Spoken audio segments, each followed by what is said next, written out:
आखिर ये क्या है? ये एक पिक्सी ड्रैगन है। ये इतनी आसानी से नहीं दिखते हैं। ड्रैगन? अच्छा, क्या इतने छोटे ड्रैगन्स भी होते हैं?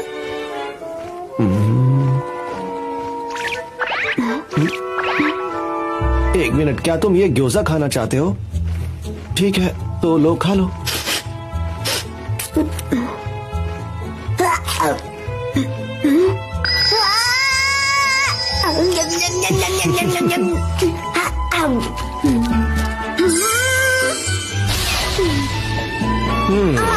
क्या तुम्हें और चाहिए? ठीक है। छोटे ड्रैगन्स कितने क्यूट होते हैं, है ना? ये छोटा है इसलिए इसे कम मत समझना तुम। हाँ?